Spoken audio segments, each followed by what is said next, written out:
Alright, you know what the deal is. In the first minute or so, messing with my mic, checking microphone levels, sure that off, making sure that my music is turned on. There we go. Yeah. Always gotta do that. Make sure you gotta do that check every time you're live, or else then you have just like an awkward 5-10 minutes where it's like people come in, people wander in, and they're like, "Hey, where's the music? Hey, hero, we can't hear you. Hey, why is there a big blue alien poking around on the screen?" That sort of thing, yeah. Yeah, thank you so much for dropping a lurk. Oh, okay. Okay, we can do this. Let me grab a tissue real quick.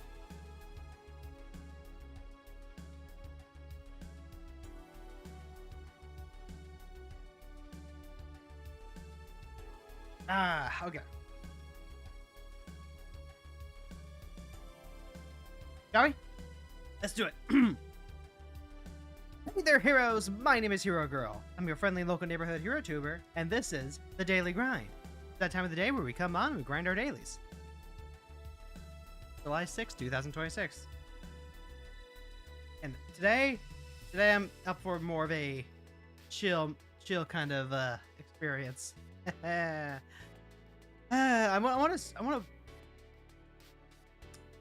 do like playing competitive Brawl. I think we get some good games in there, and it's definitely a very different environment, but I also just like get a chance to chill out. Ray, thank you so much for dropping the lurk. Thank you. Yeah, we're just gonna chill out. We're gonna try some of the new cards. I've got a hit that I've put in Bucky, Night Nurse, and Captain Marvel into the Banana deck.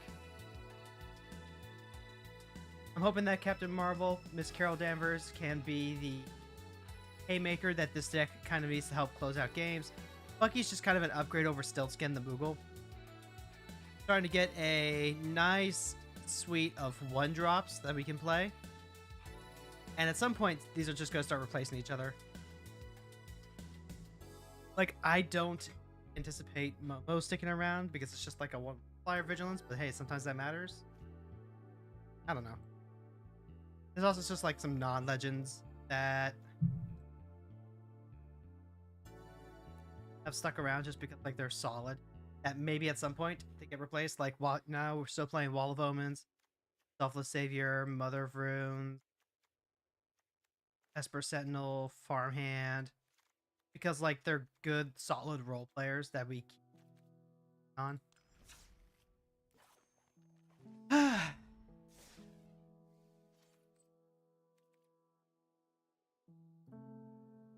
Gotcha.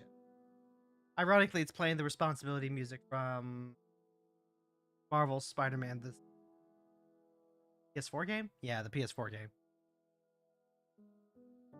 What up, Brawlers? What is up, Brawlers? Thank you all so much for joining me on the day. By the way, chat, Amy, the Amazonian, has a list posted for Captain America here that I built and then swapped out a bunch of the rares and mythics I didn't have with some of the options I did have. And like, you know, just to like talk about it real quick, this deck did do a great job of helping me like fill my achievements quota, so I no longer have to play the hero deck or anything like that. But also like, yep, this sure is a deck that, you know, punches really hard when the opponent doesn't have any removal, you know?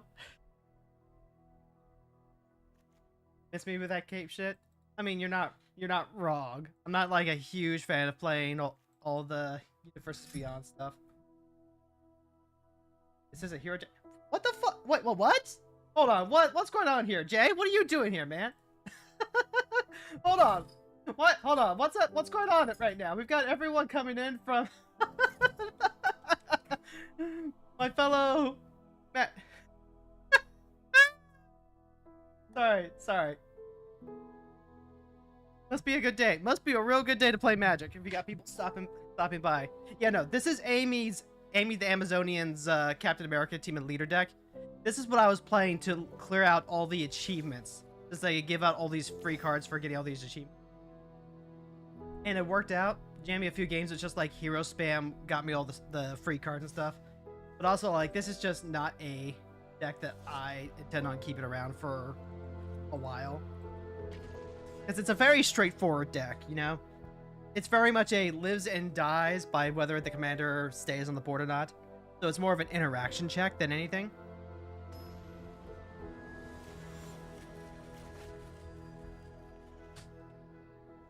Like, it was worth the mythic wildcard it took to create the deck, but at the same time,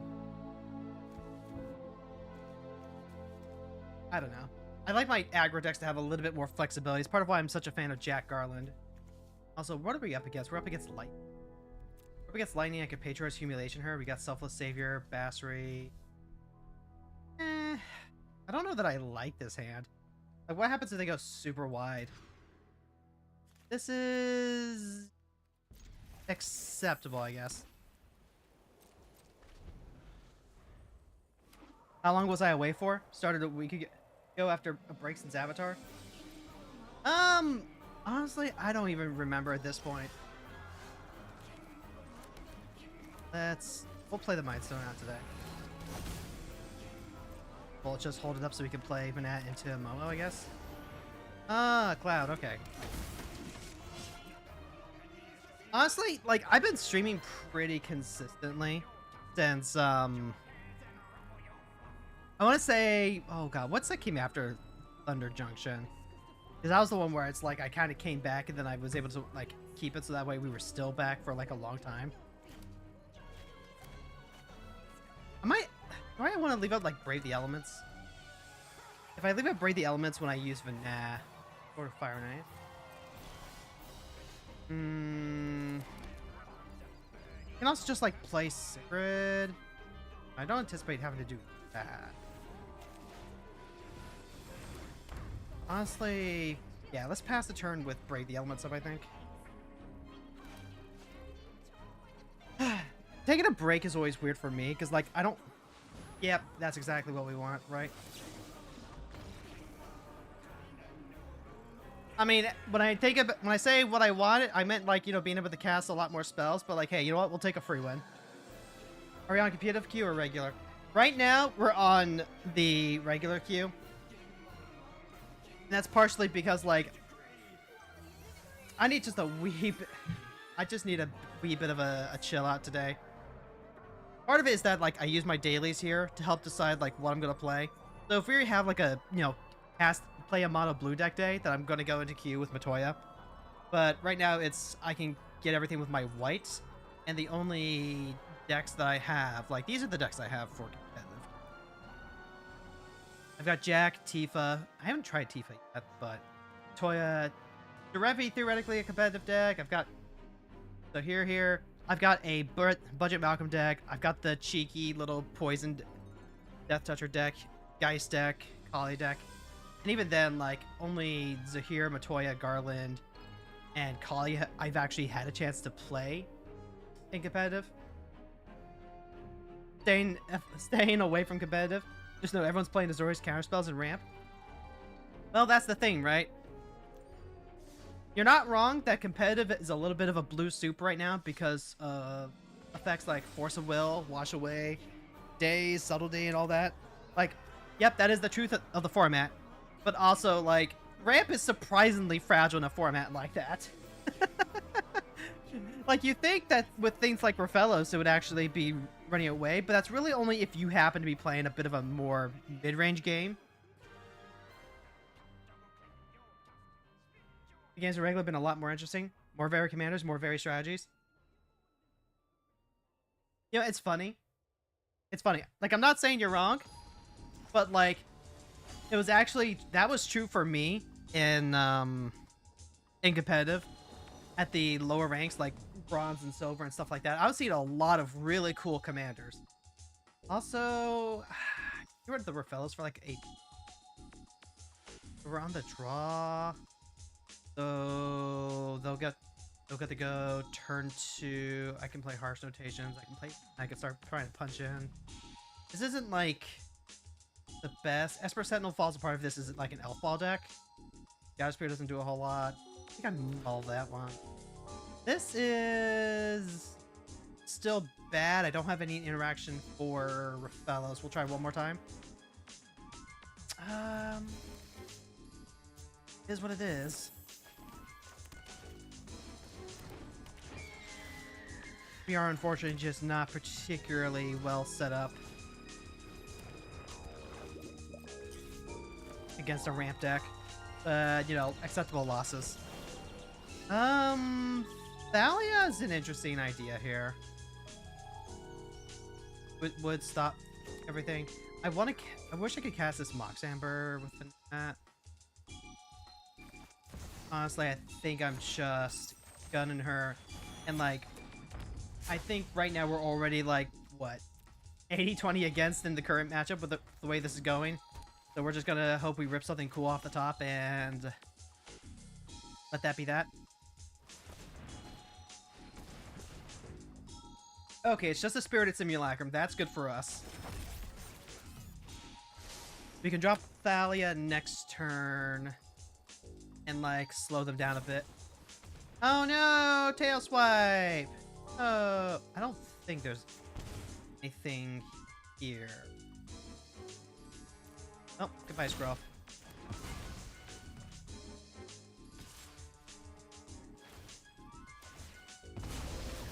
Honestly, if we can just, like, find a way to deal with, like, any of their huge payoff cards, that's... I would love to drop Zac. Boromir would help Vanat live, but I really just want to slow them down however I can. And do I drop Zac now? I think I do, just to get him online.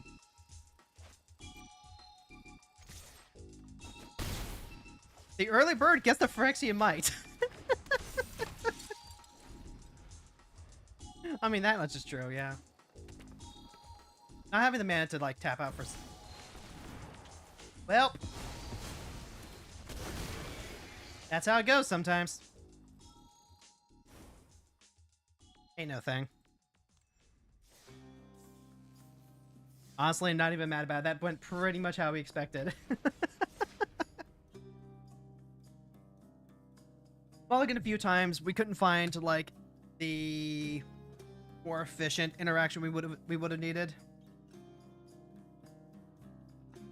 Trying to think if that first hand would have been enough. It definitely would have dealt with Rafellos for a turn and slow them down.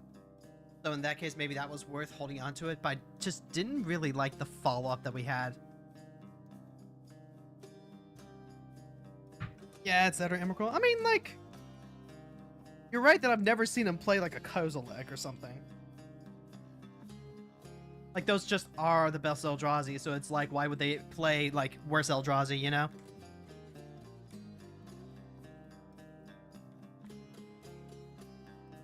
Could have been like a, oh god, what's the building elemental? The one that has, like, 4 different things. Is that, like, Cityscape? It's not Cityscape Leveler, but they do play Cityscape Leveler. Yeah, but this is what we signed up for, so we're fine.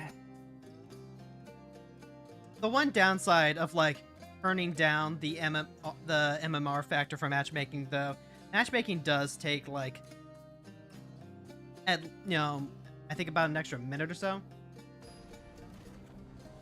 I was, like, surprisingly underrepresented in Green Ramp Payoff Department. See, I agree, but also, like, it's not like Kozilek does a whole lot for them, you know? Like, there's a Kozileks tend to draw cards and stuff like that. And it's like, why would you do that when you can just, like, win the game? Also, we're up against a Taskmaster Mercenary Mimic. We have got Solitude here to help deal with that. Requisition ready to take care of some of the removal. I might drop this Cerium under the Gemstone Caverns. That's a card I could pitch to Solitude. I guess I could pitch the Requisition Raid if it ends up not being any good. Ralph is okay here. Taskmaster can get really silly, but Taskmaster in the competitive queue is also really silly. Not because like I think he's particularly fantastic, no more so than most of the other blue-black randomer type cards, but also because if you Disruptor Flute and you name Taskmaster, well, like first of all, if you already disrupted the Taskmaster player in that case, but also because his name is still Taskmaster. We found this out on stream, I think, last week, where, let's see. I'm gonna get rid of this. Even up to chance on whether or not we hit another bar, but so it goes. But basically, the Disruptor Flute turns off the Taskmaster, regardless of what it becomes. So, you know, they can try turning it into a Grizzlebrand or something like that, but then they can't actually draw cards off of it. Alright, that's a barrel. I care about that a little bit, but I think I care about the net here. Nope, don't attack. Don't leave, little friend.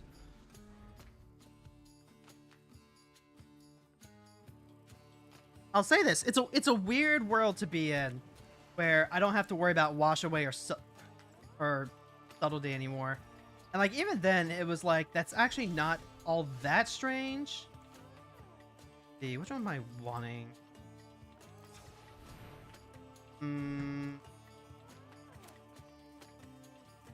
I'll cast the Lita Little Orphan Amphibian here. I'm much more likely to have upside with the Flare of Fortitude there. He sticks around. Then with the Jiete. Jiete is really good in these creature-based matchups. Okay, Rasad. Okay, Remand, that's not ideal, because then they get the barrel off. But I'm kind of just, like, holding this Solitude to deal with Taskmaster as payoff. Yep, there's a Gwenum. Prize there. Lucky, thank you so much for the 100 biddies. Thank you, thank you, thank you. Alright, we've got plenty of stuff to do here now.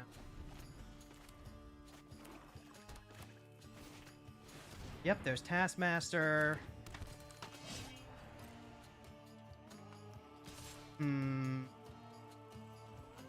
Yeah, we'll go ahead and take the one. Force Negation does not stop Solitude. What am I pitching? Am I pitching the Requisition Grade at this point then? I might be. Is there a reason for me? Days. Days is a reason. I need to be mana efficient. Alright, so go ahead and eat the Taskmaster. I might be able to cast the Yite. Or I can cast Rasad and eat the Burl. Oh, Fire Simulation. That works. Because now what I'll do... This still plays it into a daze, but not if I hit, like, a land. No land. Go ahead. Patriarch's Humiliation. Goodbye, Barrel. Now I have something that I can sack to the Flare Fortitude, while also helping to build my board state if it doesn't happen. Okay, so they're gonna commit. Naturally, we go ahead. We go bloop. Pro blue. They bounce a response. Or no, they realize that Skrelva's out there and, like, you know, we're just playing to me not having anything. Alright, we'll take that. GG's.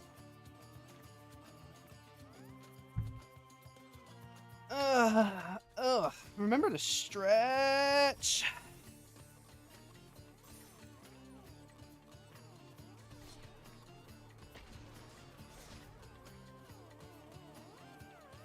I definitely think we'll be playing competitive at some point this week.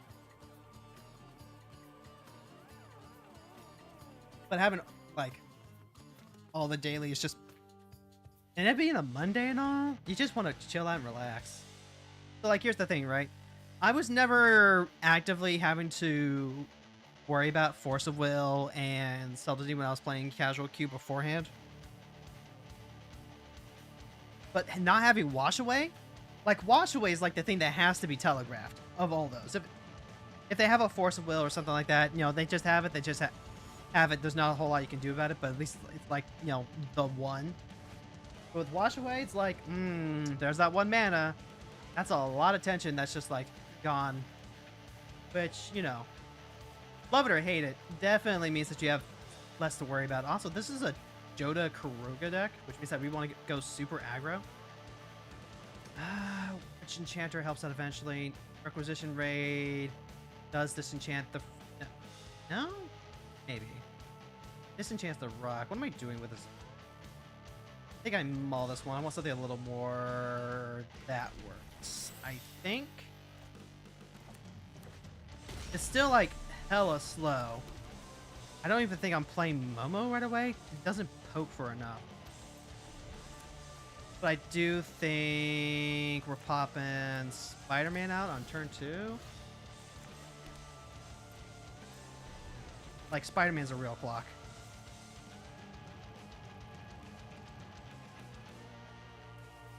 Not, like, not having an A. If I had the, like, if I had Bucky on turn 1, that would have been ideal.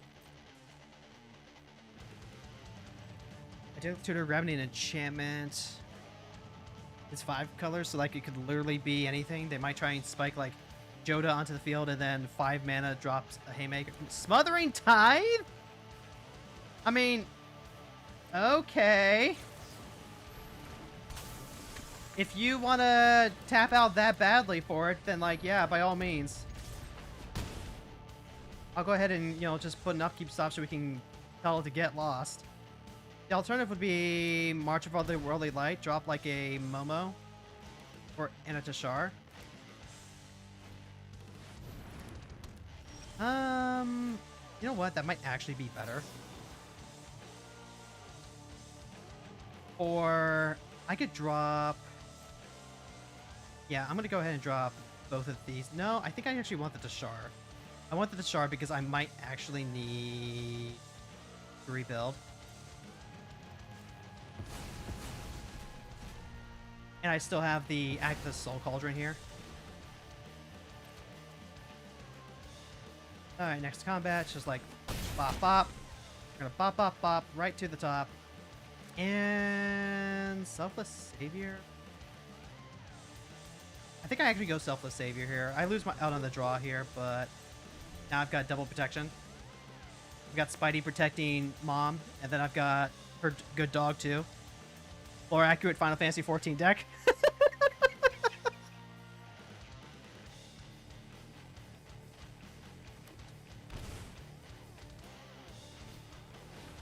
Golo's Tireless Pilgrim. Heaven forbid.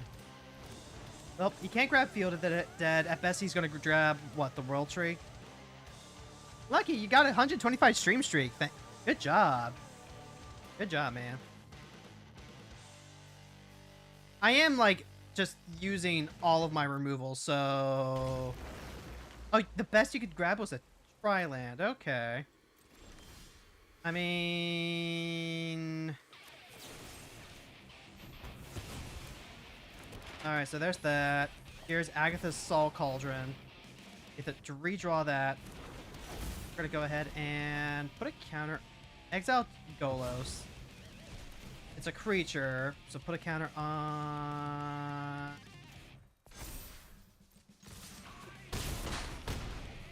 They're at 3. Like, they're at 4, actually. I can jump Spider-Man now. Like, unless they have specifically Farewell.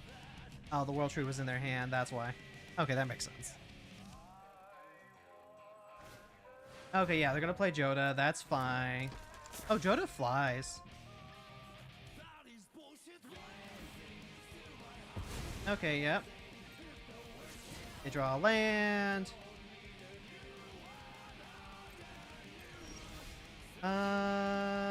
Relic of Legends is cool, but they are dead on board unless they have like a 1 mana instant, which I'm gonna guess they didn't have since they picked it up.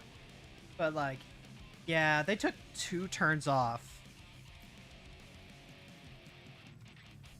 to try and do a thing. And, you know, they just got punched to death. That's like the one thing that 5-color decks can't afford to do. If you're gonna play a 5-color deck like that, you really have to build it as, you know, a control deck.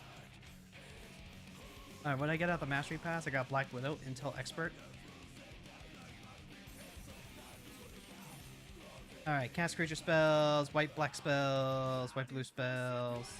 Cast 2 more spells, we'll clear out 2 more dailies.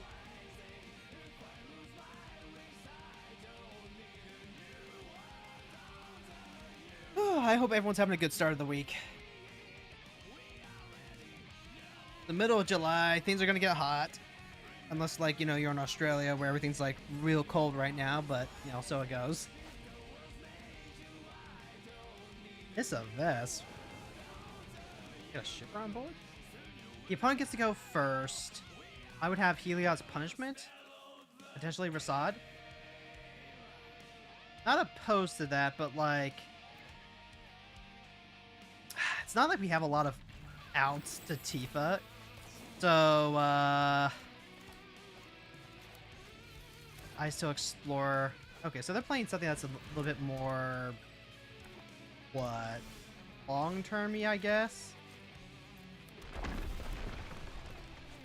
Like, we'll play Heliod's Punishment, and if we don't get it to stick on Tifa, we're probably very dead, which, hey, you know what? Happens. I know, we know what we're about. That's the important thing. Alright, attempt to stick the punishment. Did they keep a hand that had Tamiyo's? They had Royal Treatment, which is pretty good. We can try again next turn with Rasad. Osborne Hydra is... not ideal.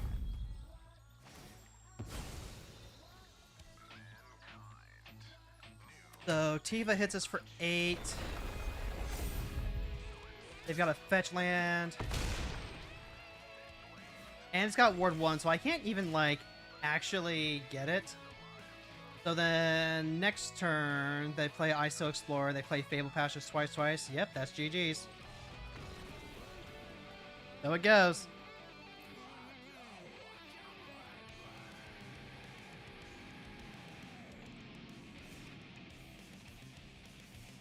Let's see, do I have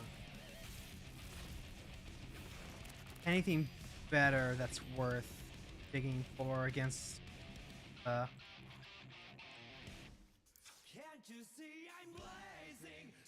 one of my options gets like fast aggro decks and let's see, yeah, you've got Swords, you got Humiliation. I think those are the big two. Yite is like good if what they're doing is playing a bunch of dorks, but you need time to set that up.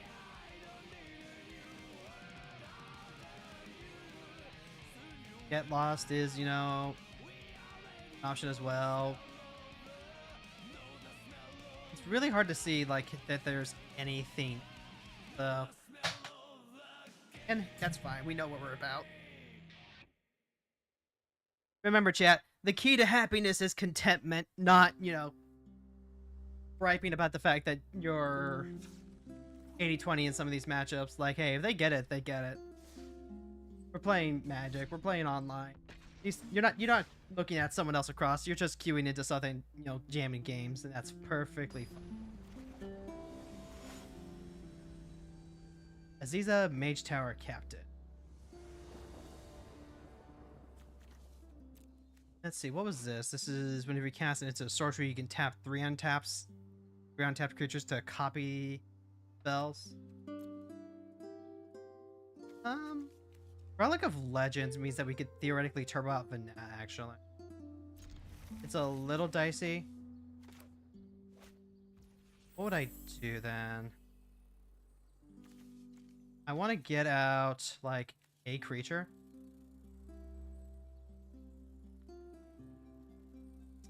These are just, like, down. Whiteheart kind of just, like... Alright, tell you what. I'm gonna pass this turn. And what we're going to do is we're going to hold up Whiteheart in case there ends up being something that we have to like pick up or ambush. I don't think that'll be an option we have to worry about. It's hard to like worry too much. I might even just like play Whiteheart just to get something on the board. Especially if they're gonna pass, actually, because this is gonna like force them to do stuff. They might have been thinking like,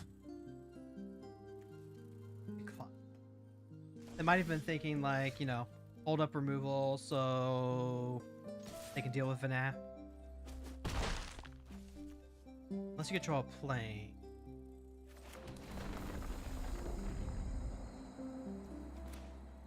Let's see. If Relic of Legends resolves, I get to turbo out Hydaelyn. I'm gonna throw out Thalia as a bait card.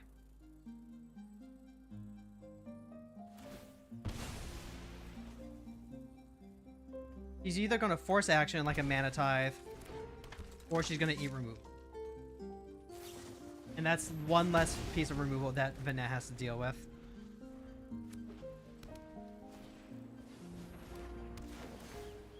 Yep. Okay. So this, if I draw like one more land also, I can go... Oh, god damn it, they have a Johnny. That is not what I wanted at all.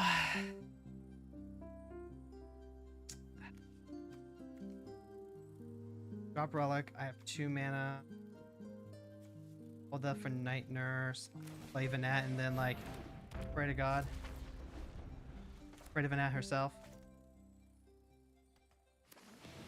Like, they can play as Aziz, and then they can, like, tap their creatures. And they can kill both of my cards, but I think if I want to turn the corner, I need to be able to untap.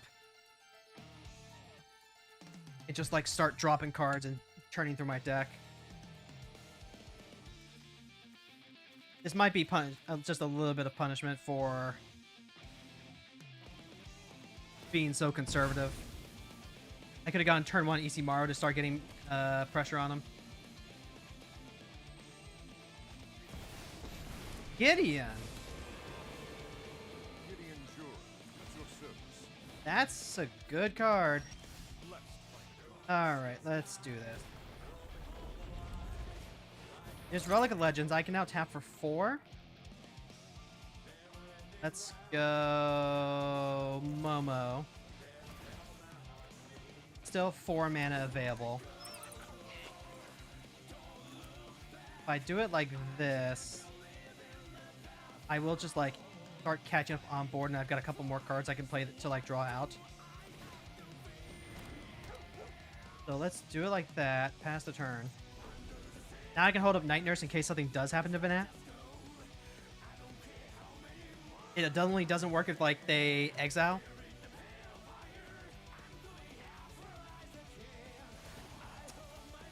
Yep. Okay. So Gideon's gonna be a 5/5. And it's only until end of turn. Gotcha. So like we can start poking with Momo. But I do just get to No, I'm gonna need to exile a Johnny if I get Hydaelyn online.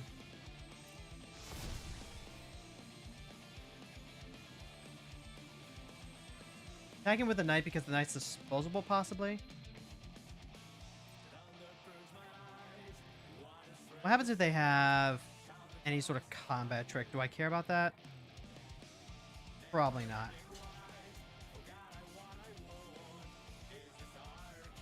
Yep, okay. Alright, so we Ether card.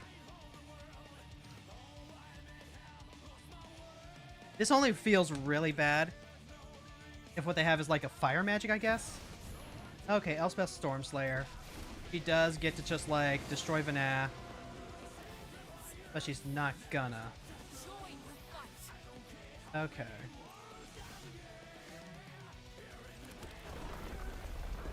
Let's see. If I do this right, then Basri is free.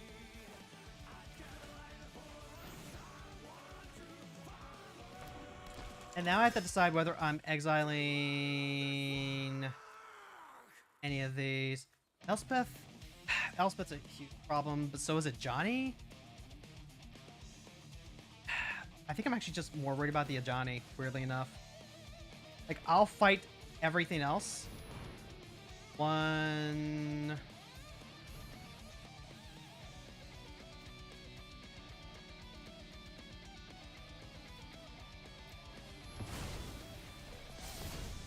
Alright.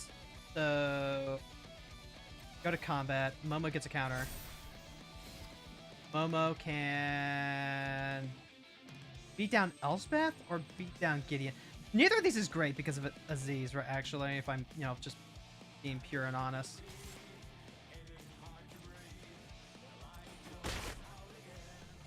And you know what? Let's just do this.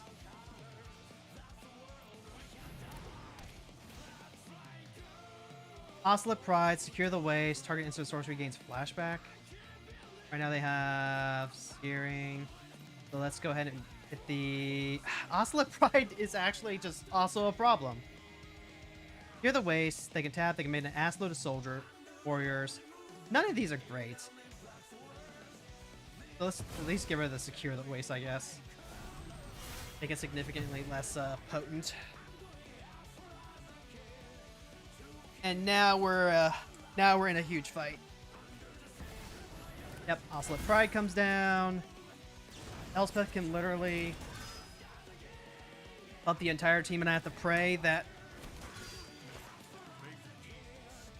Oh, right, she can just, like, make it so... Oh. I would think that you'd want to make them fly, right? That seems like the no-brainer to me. That is way too many fucking cats. Yeah, everything gets doubled. Too slow. Too slow. Maybe I should have hit the Elspeth.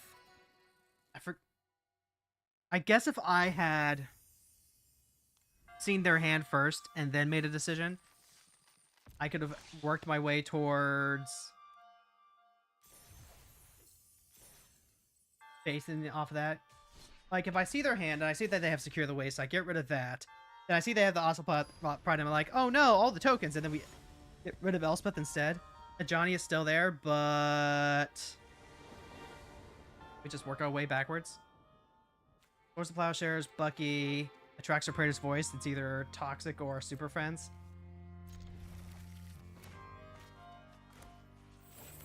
You might not believe me, but it's true. I've seen actual factual toxic Atraxa more than once. All right, Bucky, we got some work to do.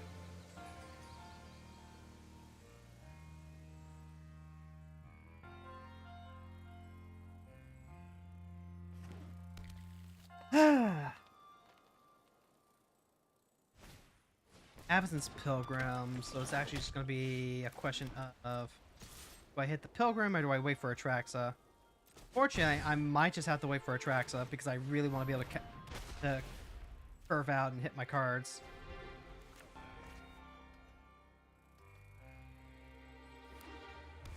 Okay, they can go ahead, play more Elf. Fateful Absence.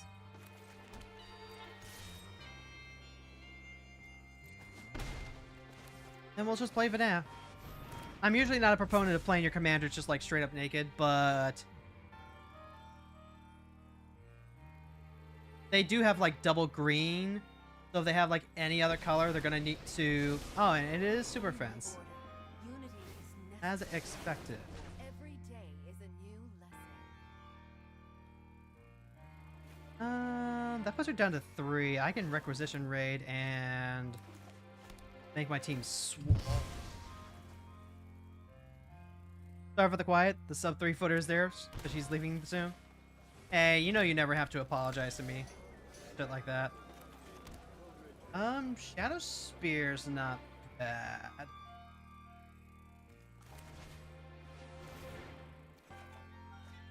It's also Momo? Also Momo. What if I was to equip Bucky?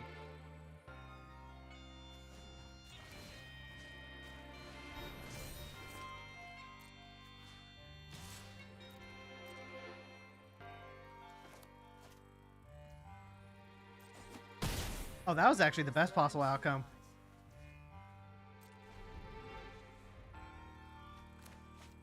still want to play Zac next turn, so we have that protection for Vanna. But either they play Atraxa and we get to sword her, or they play another Planeswalker, and we'll just punch that one too.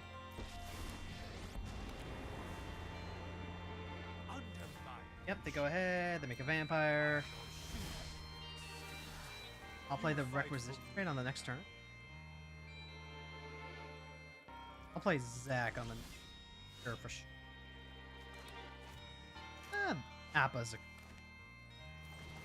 Zac with Requisition Raid is actually kind of funny. This deck has like a pseudo +1/+1 counter thing. Actually, hold on. There isn't anything. There is.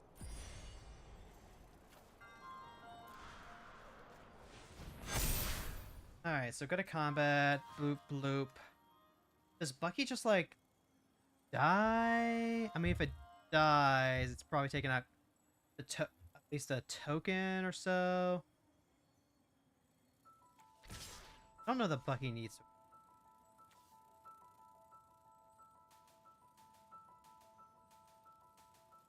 I don't think Bucky needs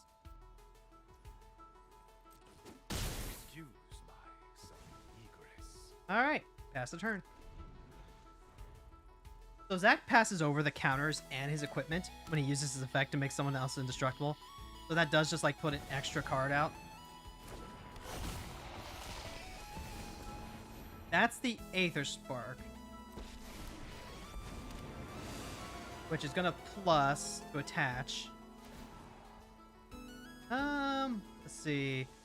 It's attached to a creature. The spark can't be attacked. Oh, let's just go ahead and like kill the Aether Spark now then. Then we can Swords Atraxa and get her out of the way. Okay. That does make it bigger. That's true. That's true. I'm up to 6 mana so far. I'm like 1 away from being able to hit Atraxa. Let's play Momo first. Get to draw an extra card off that. I can transform her next turn. Am I attacking with the Nathan? Atraxa's not going to be doing a whole lot. It might be worth it to just like wait. What am I doing? That's the case. Am I giving up Zac? I think I could just like hold off, right? In case there's a Wrath. Attacks, pass turn.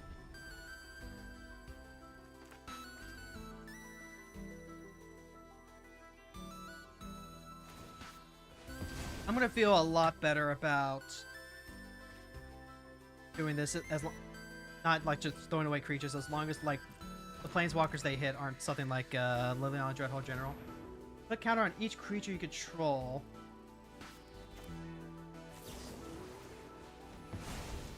Exile Atraxa. Now a bunch of creatures get counters, but that's fine. Not fine, but might app it.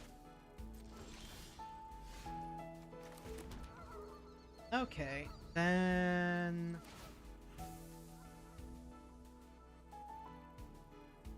I could like this is actually bad for me in a few ways. Deal with Vajani, planeswalker spells you cast cost 1 less. The Atraxa is just like gonna make everything huge. So then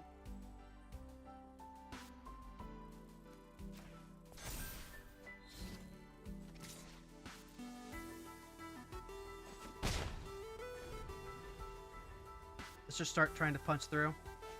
Yeah, Atraxa comes down. Atraxa gets to do a proliferate thing to make everything big. And I kind of just have to make everything big through that.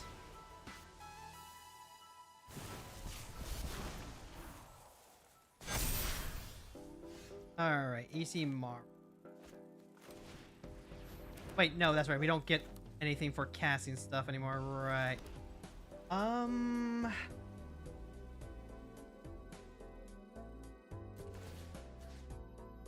Go ahead, make Momo indestructible.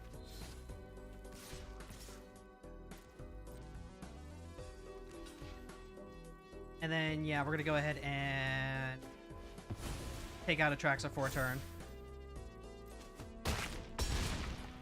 That's how we win the time war. I already have... Alright, so I've got Appa if they don't. If they do anything, like say, farewell. And I've got make a token. Kaya. Exile target non-land permanent mana value 1 or less. Nothing phases me. I mean... I can Appa save Momo. Is that anything? I think it is, actually. I don't need to do EC.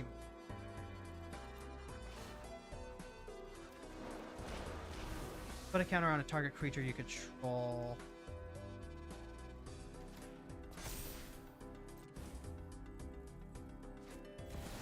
Yep, and then Atraxa's back. That's cool. Does make everything bigger, which is always a problem, but as long as Hydaelyn just like keeps going at their face, I don't think there's a whole lot they can... Ooh, Helios punishment's actually like...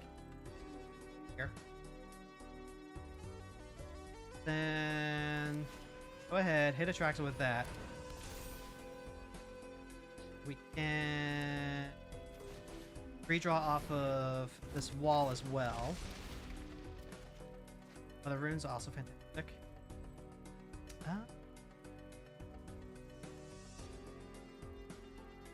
I could give Appa the thing. That this is exile target non-land permanent, so I actually need her to die, right?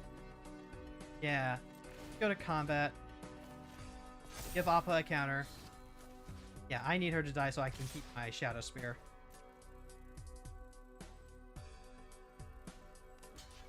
If they lose the bird, we're gonna triple block there.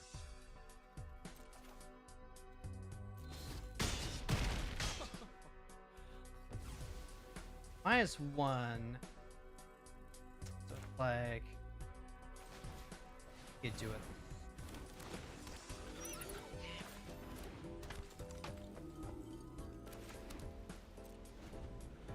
Losing the Shadow Spear is a big deal, but if they don't, then they lose Mother Runes.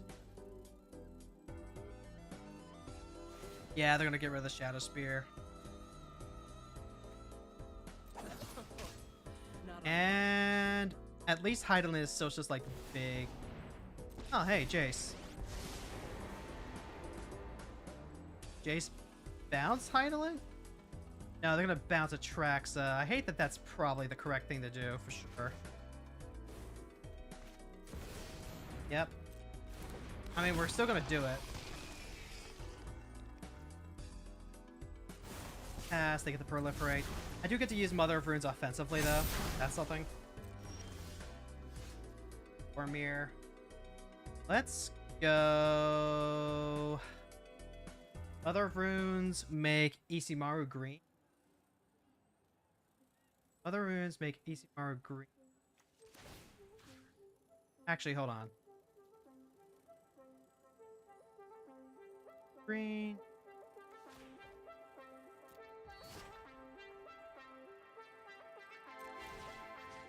Make Appa big. Solitude? I can Solitude, get rid of Atraxa. I can Solitude, get rid of Atraxa. Kaya. Appa's just going to Jace. Then Hydaelyn over here. They lose the Atraxa. No. Actually, if I go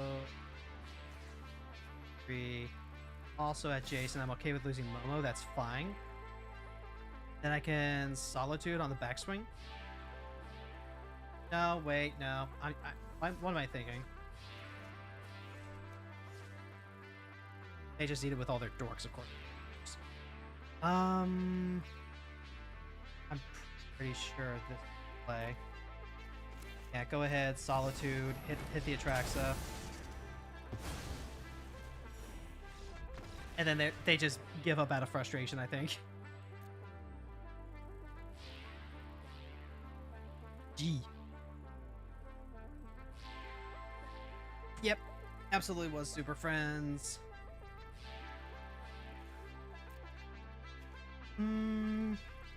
Probably was correct to bounce the Atraxa. Like, this just gives us a new piece of removal, right?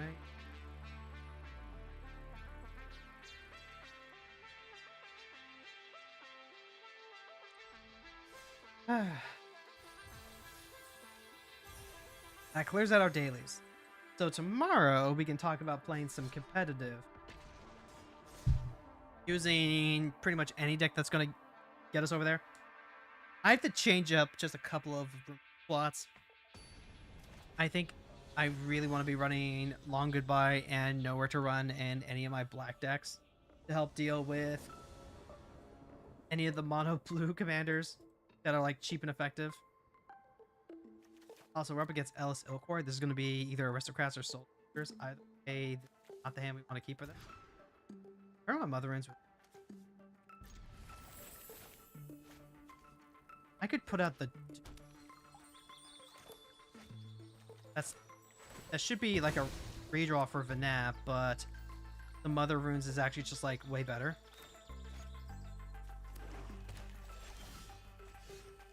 Yeah. Let's go. Well, if I put out the Duke, this is another target creature. Whereas if I put out Mother of Runes, she can protect herself.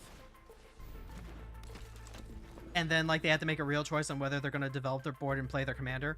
Or if I just get to untap with a Mother of Runes. And then also I get the chance to just, like, start cantripping with an app. Thought so. Okay. Play the farmhand. We're going to draw another land. No attacks past turn. And I've got options now. As long as Mother Runes lives, we'll be fine. Mother Runes, all she really does is, like, require double removal, because as soon as she's tapped and done a thing, you can just remove her with another thing. The real issue is going to be whether they can double spell or not. Like, it's not impossible to beat a Mother of Runes, but if you can resolve, like, another card, you're going to have a much easier time doing it. So I might actually, like, play the Duke instead, and then also play Felia. Because if I can get Duke and Mom online, Vanad's just, like, super safe. Then, yeah, Ellis gets a free attack in. No free attack. The Shambling Guest is a problem in part.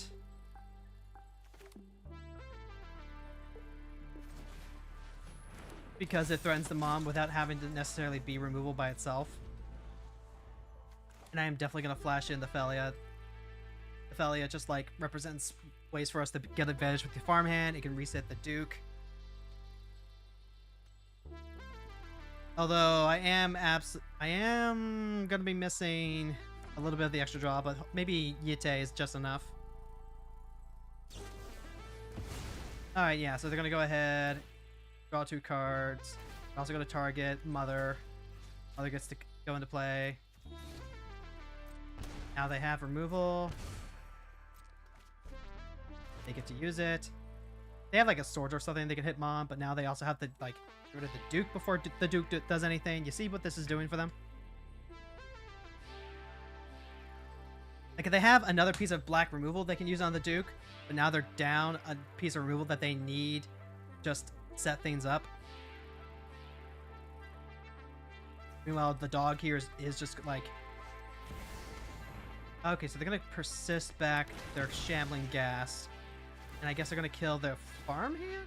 Or are they going to make a treasure? I mean, yeah, kill the farmhand, that's fine. I guess I could use Felia to, like, trade with their... I don't mind using Felia as a kill spell.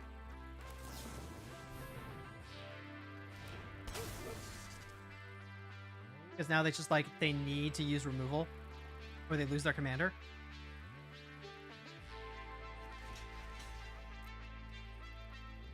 I don't have anything to blink with Felia anyway. Blood Artist has certainly given them a ton to work with, but I'm theoretically untapping with 2 cards up as protection. That's pretty huge for a gal like me. And with Umezawa's Yitte, we're going to start taking over.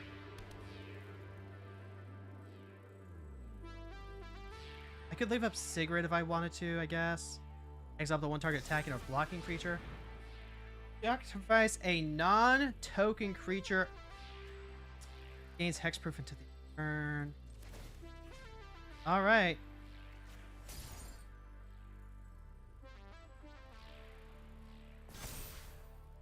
Yeah, I guess we'll sack the Duke. And, like, if they have a way to get back another Edict effect, I guess I just... Well, no, I guess I wouldn't lose Mother of Runes. I'd just sacrifice Vanat at that point. Alright, Zac is a good draw here. Let's go Yitte. Esper Sentinel's also not. Attach it to Vanat. Attack with Vanat. I guess I could have played the Esper Sentinel first. I guess I do just lose that now. Like, sure, yep, that happens. Alright. We'll play Esper Sentinel and pass, I guess. They could have, like, done it in response to the Esper Sentinel. I just wouldn't have spent the 2 mana on the Yitte. Or maybe I would have put it on the Sentinel then. Alright, so there's the Ellis Ilkor. Alright, now we're going to see exactly how disgusting this gets. Go ahead, we'll suit up the Sentinel. Go to combat, attack with Sentinel. Ellis can block it. Or Ellis cannot. Either way, Ellis dies. They should be blocking it here because then the Sentinel doesn't disappear forever.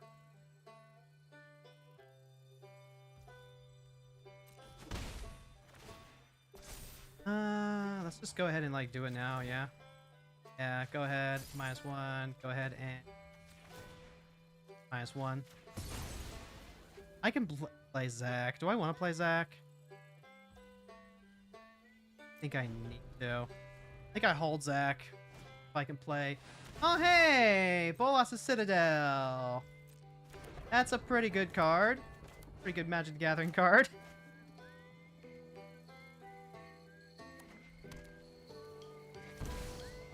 Luminous Broodmoth, also really... I'm gonna need to get Vanat down because Vanat's the only thing that can, like, eat that. Alright, let's go play Vanat. Play Zac Fair. Draw a new card. I can attack with the Esper Sentinel. The Esper Sentinel is not gonna do a whole lot, though. I wasn't expecting Bolas' Citadel, but... You know, as long as we luck out, we're fine, right? We just need him to hit, like, 2 lands in a row off the Citadel, and everything's good. Alright, so that's their first land drop. As long as they don't hit another spell. Yep. That is going to be the issue, is that Ellis just, like, gives them back all the life. Well, that's a Grave Pact. Whenever they lose a creature, I'm in danger. So do I have to get rid of the Grave Pact then? I kind of do, don't I? Because, like, I can't beat the Grave Pact. I can beat the Bolas' Citadel eventually. I can't beat the Grave Pact. I could be greedy and try and aim for the land, but...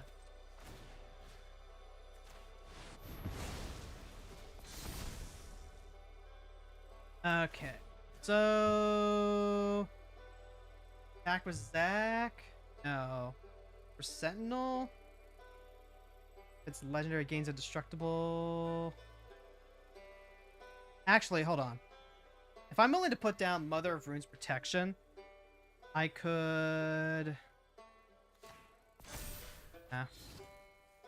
I'll just... Back with the Wriggling Grubs. I think... This is, like, so bad for me, actually. Fuck. Because I think I'm just dead, right? Like, the Balls of Citadel says sack 10 non-land permanents. So I actually do want to avoid killing the grub, just in case. Now I have to pray that, Jesus. Was I actually supposed to get rid of the Citadel? Was I supposed to actually get rid of the Citadel because I forgot that I was at 13 life? And now I don't have a way to get rid of the Citadel? Fuck. I'm gonna fuck myself over with that. Here I am thinking about the long game and like, yeah, you know what? You gotta deal with the gun that's pointed at your head right now. I can at least Elspeth put a counter on everything and start chunking away at their life. I think that's how we get out of this, yeah? Because if they can't pay the life for the Citadel, we still have a chance. Alright, Source of Plowshare, getting rid of Zac. I do get to draw.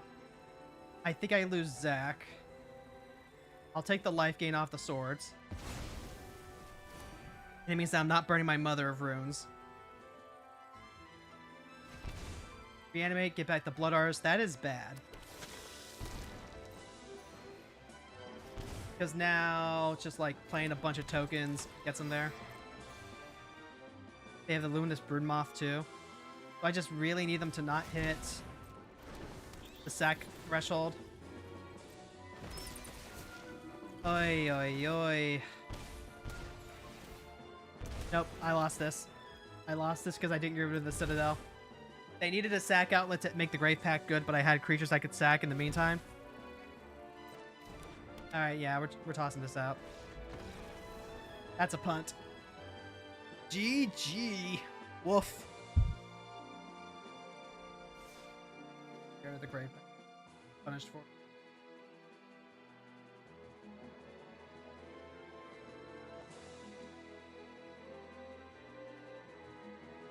Got a server ping, but... Alright, we finished. Let's go play Final Fantasy.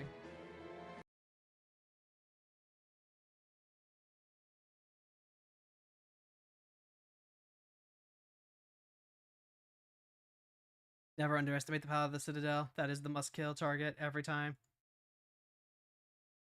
I think I know better by now, but like...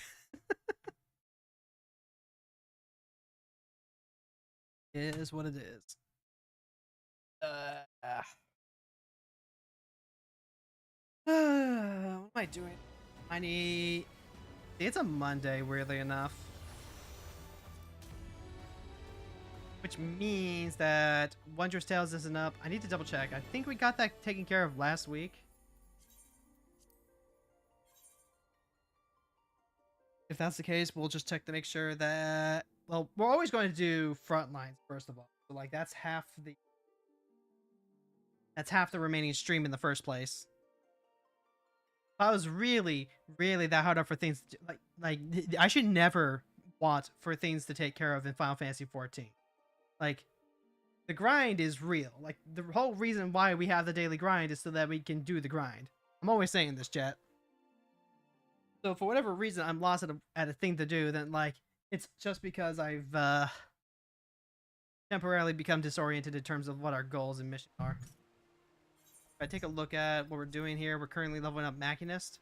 So, like, don't even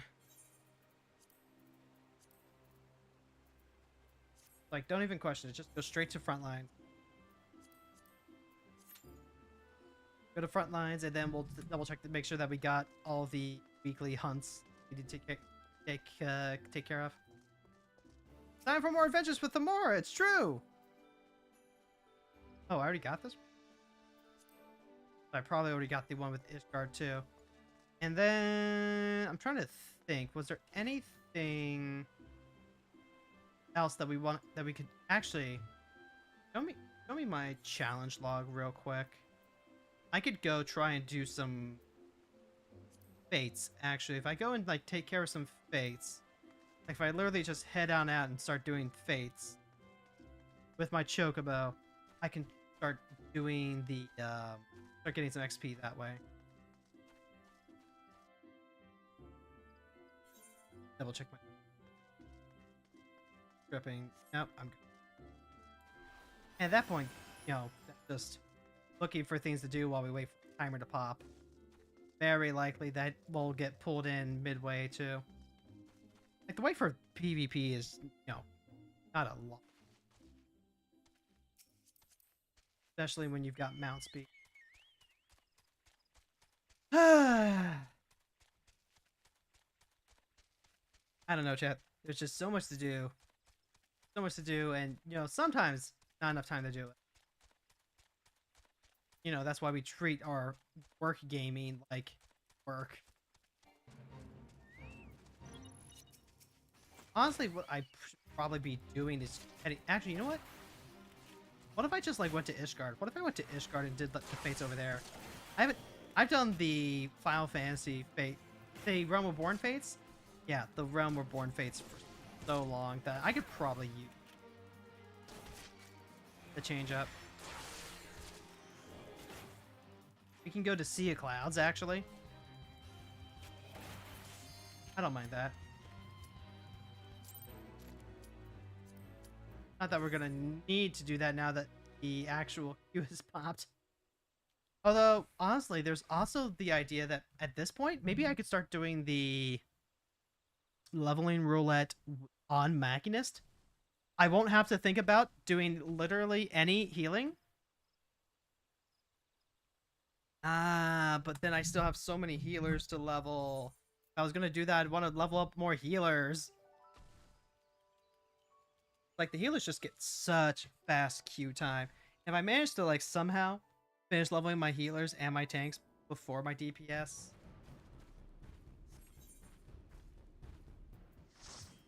I don't know, it's a bit of a bag either way. Get on the palm puff. So much to do, not a lot of time to do it. Yep, feel that way with Dragon Quest this week. But the little one's gonna be here all week because her dad's off on a cruise? What the fuck?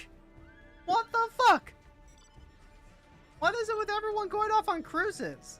Well, I mean, like, obviously not everyone, but I feel like every so often I'm hearing about people I know, or, like, you know, people I know through people I know.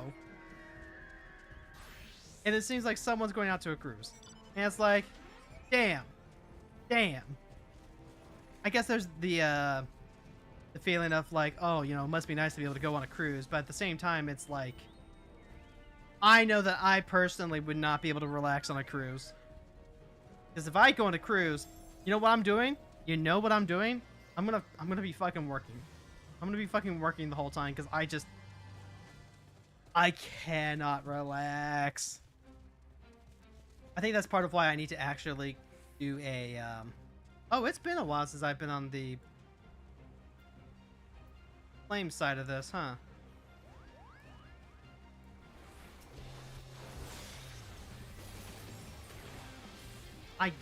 Every time I go on a vacation, I think it's like close to halfway through the vacation where I'm like, okay, I literally don't know what else to do at this point. It's not.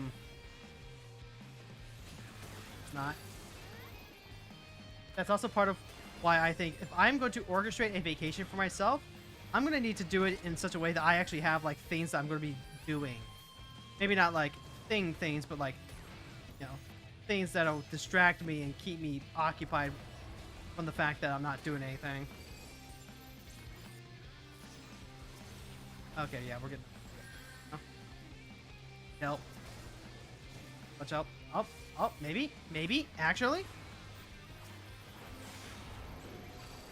I'll tell you what. Finishing Act 2 on Dragon Quest, that was really, really cool. Like, the final boss fight going at the end of Act 2 where you actually beat the Demon Lord, thing of beauty. Loved it. Like, the whole, you know, giant dragon tail second phase thing. I expected a second phase, but, like, they do a good job of making it feel cinematic for a, you you know, a face the screen and everyone looking the same direction while we're taking turns picking our battles off of a map type stuff. So I guess we're gonna go into like Act 3, and honestly, I think a part of me gets it. I think a part of me gets how someone could fall off between Acts 2 and 3, because like that is a lot to do. That's a lot that have to like take care of. And it feels like for me, whenever I fall off a game, it's weirdly enough, sometimes it's when I'm actually not that far off. Like when I started playing Nier Automata, it was because I was like right at the final boss thing, and I was being kind of stubborn. I didn't realize like I didn't realize like how close to the finish line it was, so I just left off instead of like swallowing my pride and finishing it. I think if I knew that, you know, when the credits rolled, you're actually just about done with the game. You just need to get past the credits, and then you get the end scene.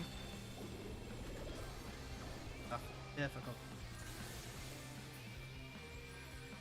Dragon Quest is the granddaddy of RPGs for a reason.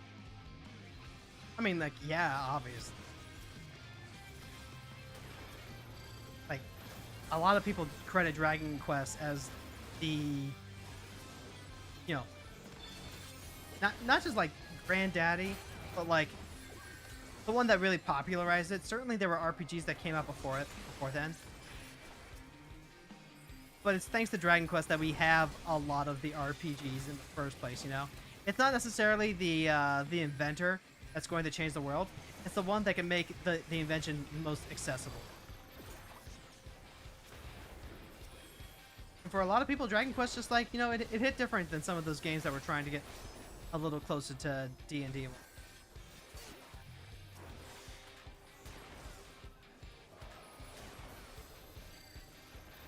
That being said, I am looking forward to wrapping up Act 3. I don't even know how long Act 3 is going to be.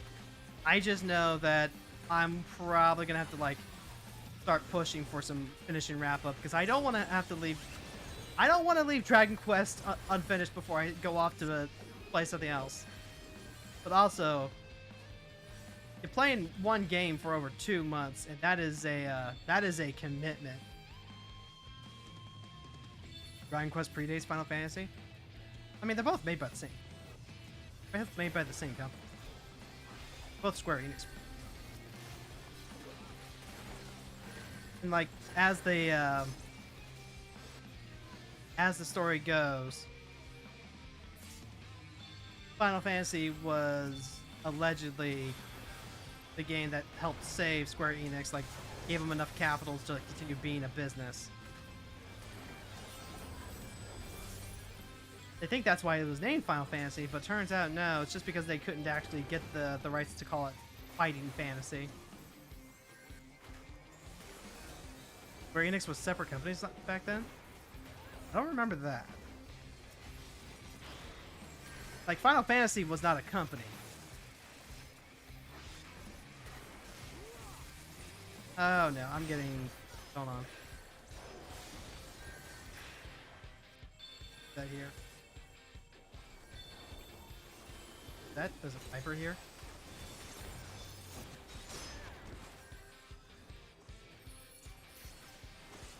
Everyone tough until the Machinist comes in with the rotor blaster. Look, we don't have to pit two bad bitches against each other. We can have Dragon Quest and Final Fantasy kiss. We can have them kiss, have our cute crossovers, and we can admit that, hey, you know what? These are some really, really good games. And like, you see how things are going.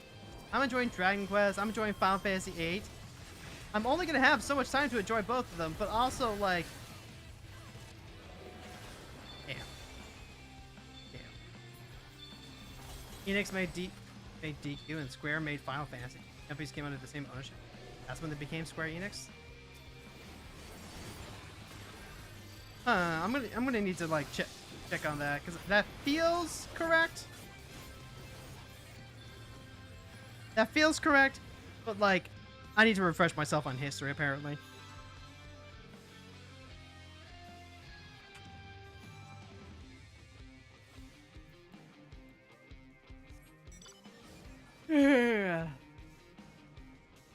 gonna do about like the other arc?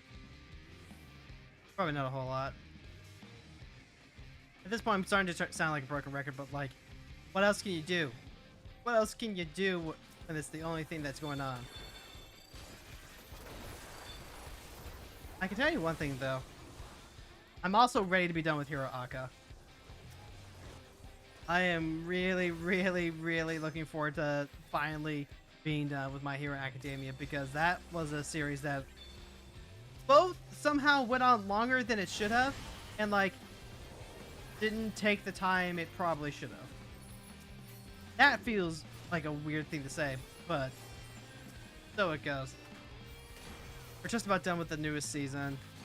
We're watching the epilogues. We just saw the 4th movie, My Hero Academia, You're Next. And like, that was a nice fun movie, but also it was just like the other Hero Aka movies where Deku gets into a fight with the bad guy. He's got Bakugo and or Todoroki helping him out. And then, you know, they beat the base form, and then he goes into his second phase.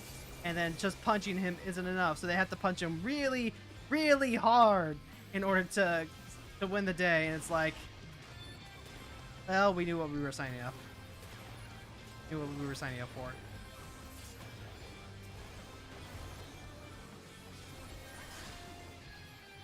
Oof. I need to get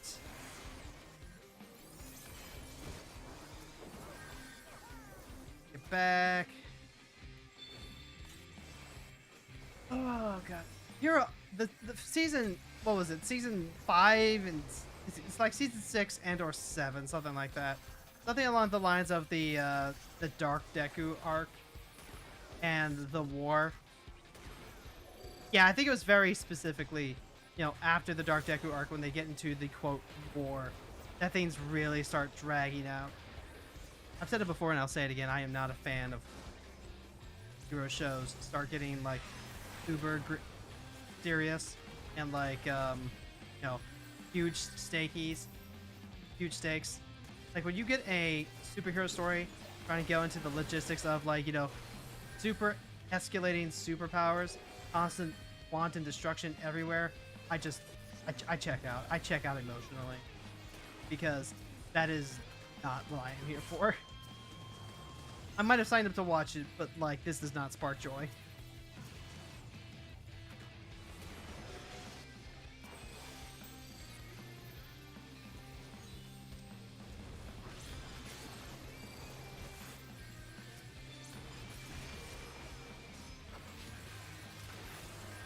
Why am I not targeting them?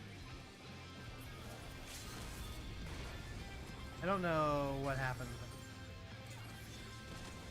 The movie's typical shonen anime feature film fodder with no real stakes tied to the series. Exactly. Like, if you've seen any Dragon Ball movie, if you've seen any Naruto movie or anything like that, you know exactly what it's like.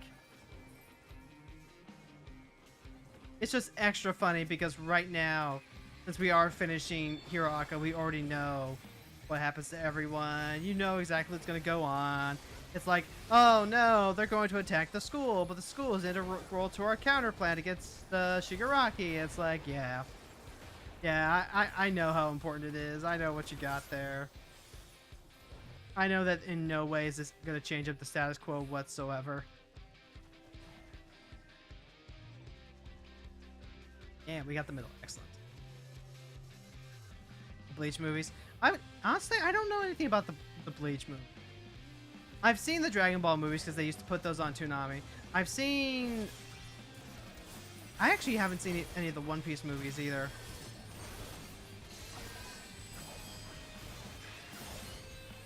Ah, man, I'm being left behind.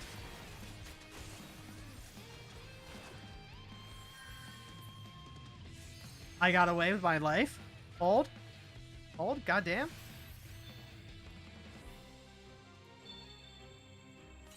I haven't seen any of the Bleach movies. I haven't seen any of the One Piece movies. I have seen Dragon Ball Z movies, and I have seen parodies of Naruto movies.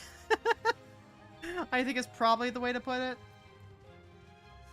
I've definitely seen the Yu-Gi-Oh movies. The Yu-Gi-Oh movies also follow that plot line. Except, weirdly enough, Bonds Beyond Time. Because Bonds Beyond Time has a villain who is actually a precursor to the arc that comes up afterwards.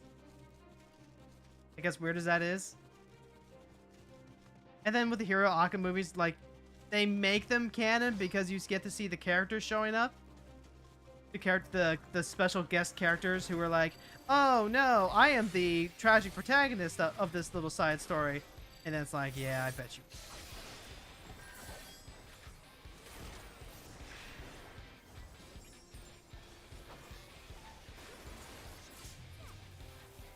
For One Piece and too long at this point, too intimidating to start now that it's well over 1,000 episodes.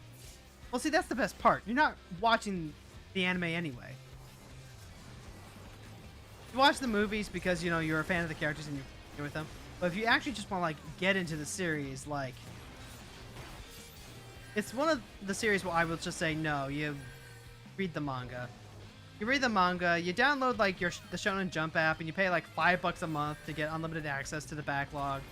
And then you just have fun, enjoy the adventure, read about, you know, read about pirates who say, fuck the world government, fuck injustice, freedom to the people, all that wonderful stuff. And, like, I know the size is intimidating, but, like, think about it this way. It's not about the fact that it's going to take forever to finish. It's that you just, like, you're going to be set for a long time with a real quality meal, you know?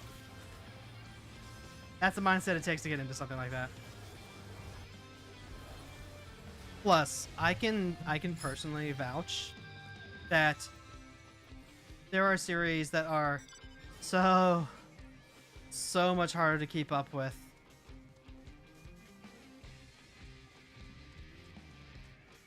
As far as anime in your collection, you think Sailor Moon's got the highest episode count? Other than that, not many collections over 100. I mean, that's real, right? That's real because theoretically, if you want to watch a show, watching a show that takes more than a few seasons, it's just gonna be a lot. It feels like a huge commitment. That's why I think it is better to just, like, watch those type of things as part of a ritual, whether it's like daily or weekly or what have you. I am of the opinion that you know, if you could set aside, like, just a week, like, it's Saturday night, let's go ahead and watch a, you know, an episode or two while we just have dinner or whatever. Like, you're in a pretty good position to tackle super long running series.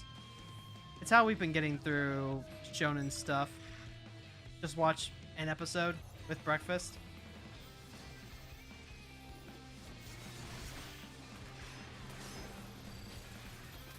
And it's like, oh my god. I've complained about this on the server. I'll say, like, my little soapbox piece here.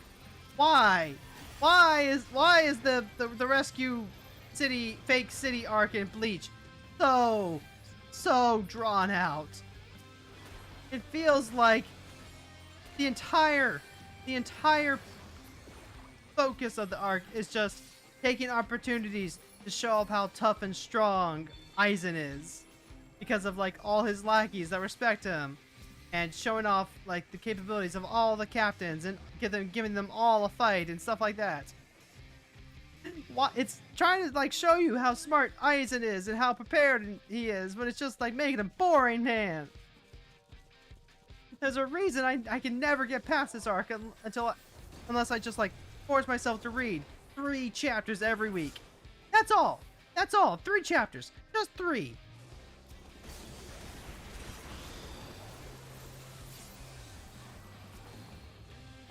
Bleach's timing suffered from it being while the manga was still ongoing. That's not even what I'm talking about, though, right? Like, if you're talking about the filler issue, then, like, Naruto has that down pat. But also, like, I'm talking about the actual story, because the manga, man, I'm not even watching the anime, I'm just reading the manga, and the manga is being made as the manga's being made. The manga is the fastest way you can get and process the story. And it's just, the arc and the story itself are just so drawn out. Like if it was just like if I was just watching anime and I was like, I don't really want to watch like all this extra filler stuff, I would just skip the extra filler stuff and like keep to the main point of the main point covered by the manga. My bad. I thought I was talking about the anime. That's what I'm saying. That's what I'm saying though.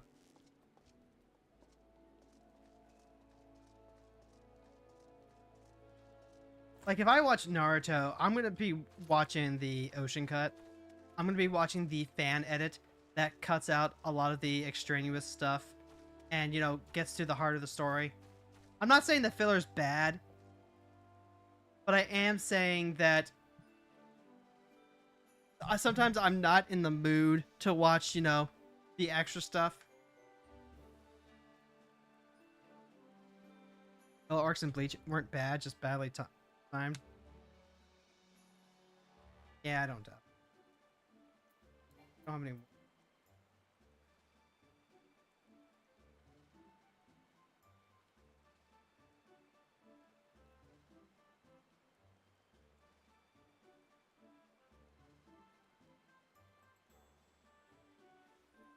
Weekly's fashion report, Doman restoration.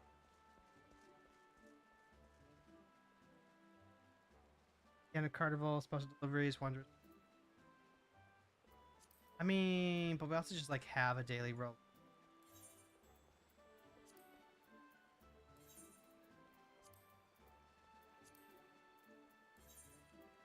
No, what am I doing? What am I doing? Oh yeah, one more level roll up and Astro's gonna be at 80 and then it's like done for a long time. Good actually.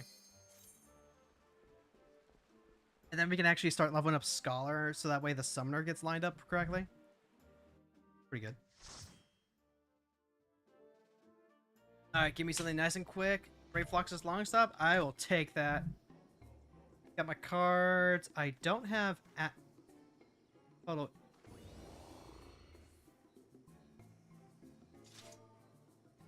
Just use your emit and we're good. Oh, I don't even have my AoE here.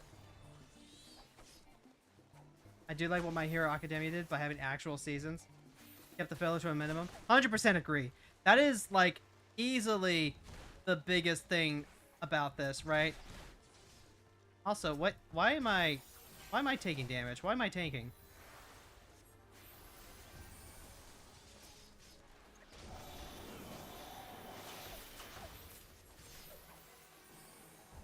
Yeah, why am I the one tanking right now?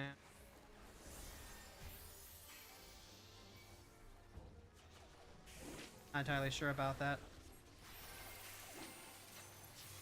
Anyway, like I think here's the thing though, right? They tried to in the second to oh no, I've been silenced. That's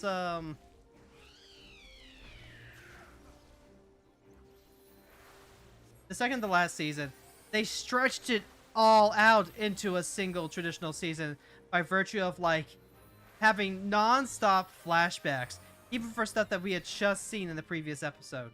Like, I get that these episodes are a week apart, but come on, you can give your viewing audience, like... One, grab the key. You can give your viewing audience a little bit more credit than that.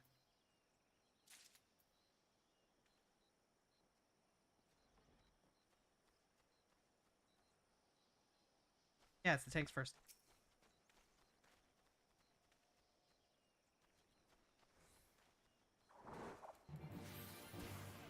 So, like, you know, when you say nothing got dragged out, like dynamic battle between Goku and Frieza and DBZ, I hate to be the bearer of the bad news, but I do love to complain. Actually, it was pretty dragged out at points there. Like, maybe not a single individual battle, but definitely the overall fight was less than ideal.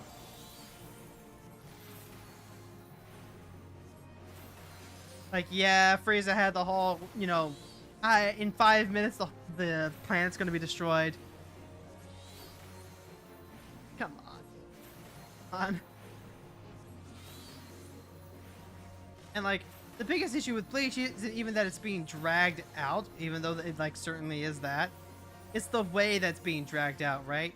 Like if it's being dragged out because you're constantly having your big bad like, you know, tell people, actually your Infinity +1 sword doesn't hit me because I've got an invisible shield that negates Infinity +1 sword. That's a problem, I think. Biggest thing with anime is that it's not even much of a thing anymore. Recap episodes in show 26 or less.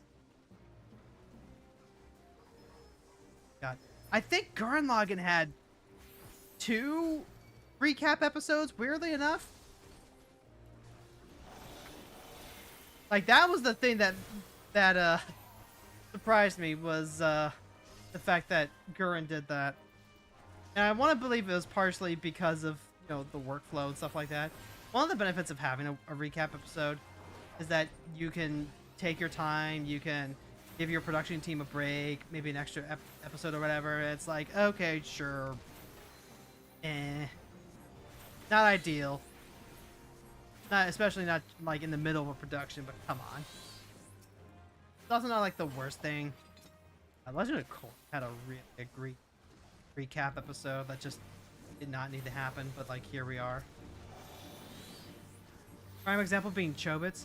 27 total episodes with 3 recaps. Funny story about Chobits. I saw exactly 1 episode on like, oh god, I don't even remember what network it was on. Just that it was airing when I went over to a friend's house to spend the night. And I ended up reading the manga since I couldn't get access to the anime. That was a good one, though. Really good series. I'm trying to get back into reading Tsubasa Chronicles, which is also by Clamp. Maybe at some point I'll finish reading Cardcaptor Sakura, too.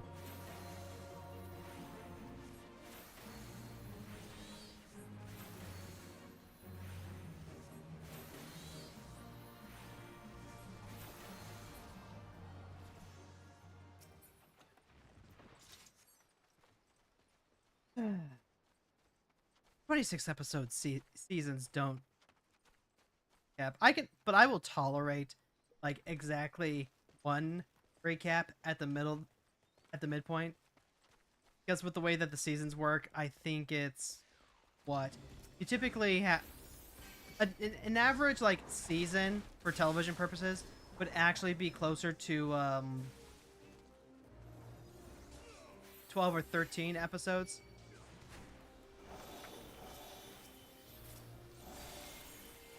Okay, I'm going to start overhealing here.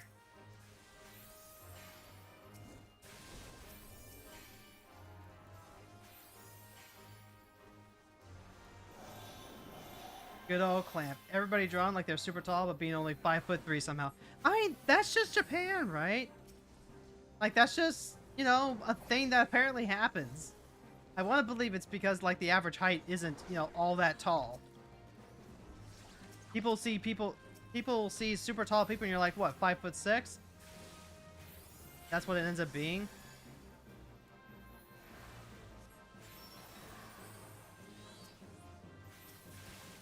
Where'd our DPS go?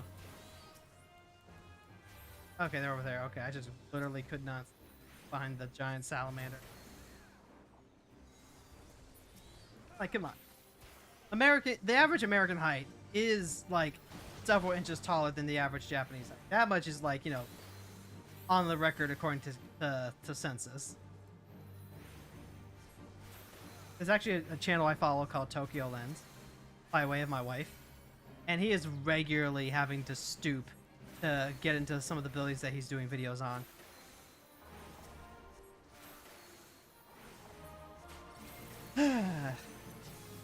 And then, like, there's also just the idea that some of the art style wants to draw these girls super tall and wafer thin. Like, that's definitely not a unique thing.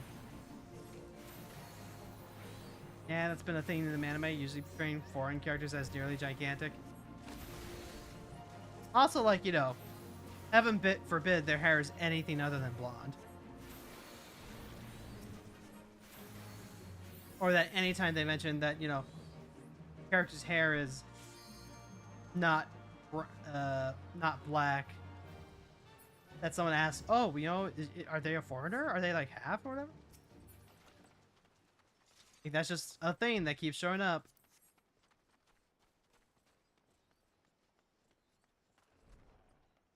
Honestly, if you really want to, you know, get egregious with it, not the whole not get egregious with it, like, you know, doing the whole you know, drawing super tall characters and then actually making their height like relatively small by American standards, but as in you know, height being made commentary on and all that other stuff. iShow 21 was really good for that.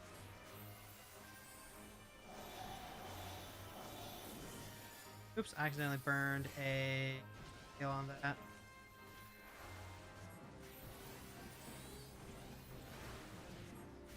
Whoops. Like, I just want you... Like, legitimately, Lucky, I think you would enjoy reading iShield 21. And I say reading because, again, this is one where I recommend reading the manga as opposed to watching the anime. The anime loses a lot of its snappiness. Like, iShield 21 is written by Richiro Inagaki, who would go on to write Dr. Stone, and drawn by Yusuke Murata, who would go on to do the primary art for One Punch Man. Like, the manga, because of them, is something incredibly special. And it's literally the only American football manga that I have seen. If there are others, I am not aware of them. And I guarantee you, I've looked. Or at the very least, like, you know, they probably don't exist outside of Doujin. And it is what single-handedly ignited my love for American football. Like, I became obsessed with the sport because of this manga.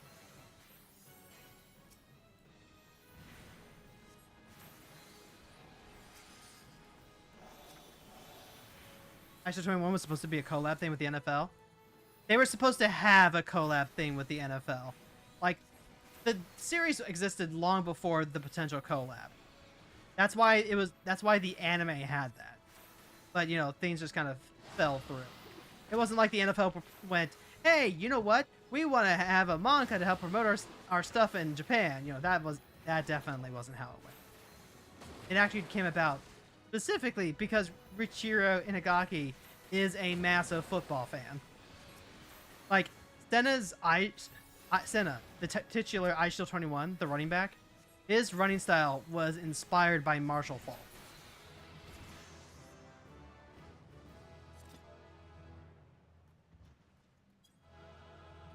Starstruck 5. 5 points.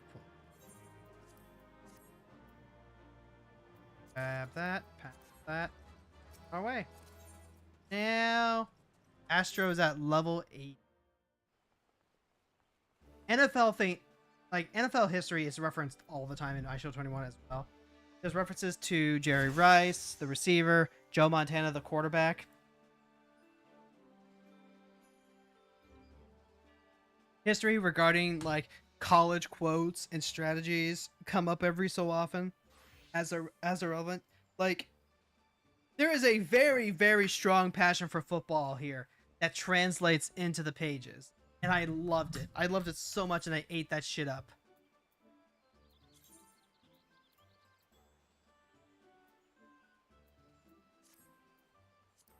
I'm gonna...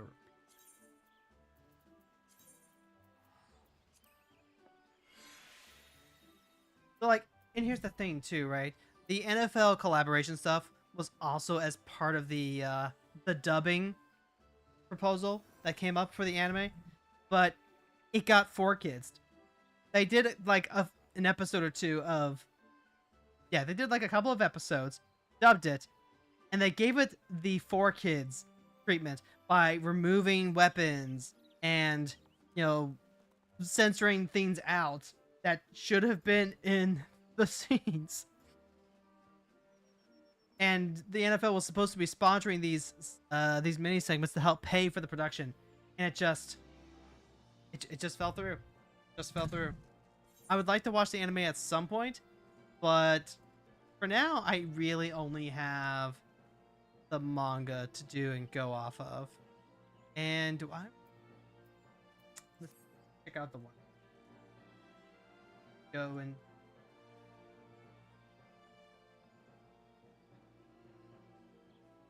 sure. Oh, this should be really easy. We need the other gloves. Have to even have.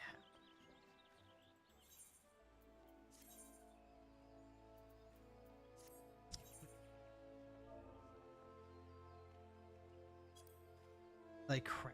Geeky leather gloves are. Thinks so. That's gathering. Grim War, gloves of gathering, gloves of crafting. I think I have any of this. This is level 63 stuff. Wait, what? This is level 63 gloves type shop. What is this? Get it?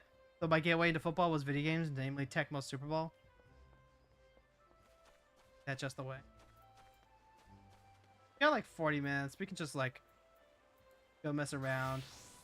Go to the Sea of Clouds. Got some of those fake.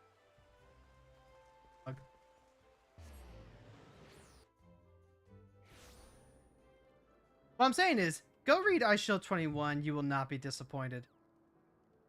Like, there's obviously a difference between how the game is portrayed and how the game, like, actually is with regards to football.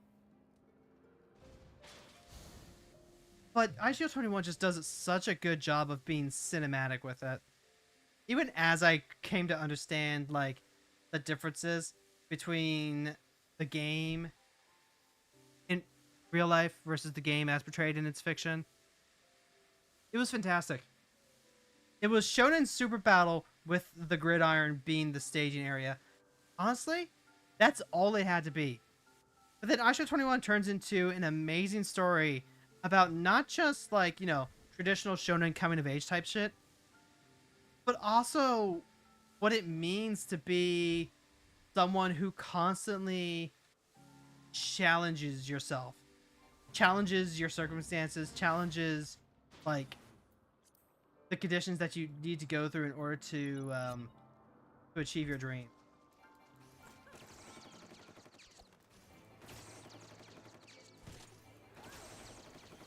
Like, fight this entire thing.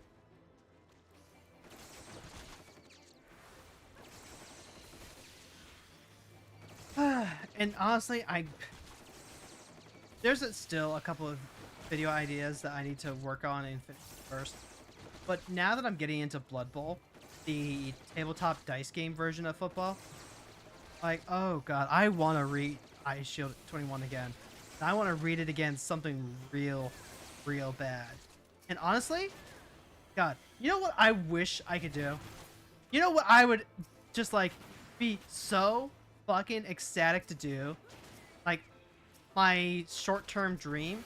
I would love to have, like, book club style discussions regarding Ice Shield 21. I would adore that, actually. Where we can talk about, like, you know, the volume, discuss what's going on, discuss the arc, discuss the game that's going on, talk about the differences between, like, you know, real football and how it's presenting. Like, if anyone ever gets pancaked, right? We don't say things like, oh, you know, you got blue sky or anything like that. That's just not a thing I think I've ever heard in sports journalism. But, like, the idea of, you know, being pancaked and being a lineman who just got completely knocked on your ass, the humiliation there is real. Can't say the same for baseball. Find that sport utterly boring, but loved watching Princess Nine. Wait, what? Is that the name of a series? Because if it is, this is my first time hearing of it. There was a point where I was checking out a bunch of other sports series too, right? Like Hajime no Ippo. That was one that I thought I would end up liking quite a bit. And I was like, I do like this, but I don't know if I want to spend, like, the time reading this right now. Girls baseball anime? Hot damn. I did watch Kuroko no Basketball specifically with my wife, and I knew it as like the yaoi basketball show, so I didn't really have an interest in reading it beforehand. But you know what happens when you want to share something with your partner. Just end up getting into it anyway.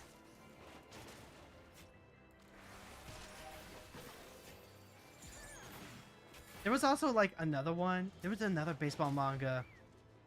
And that one I think, I can't remember if it was by the creator of Inuyasha or not. I thought it was.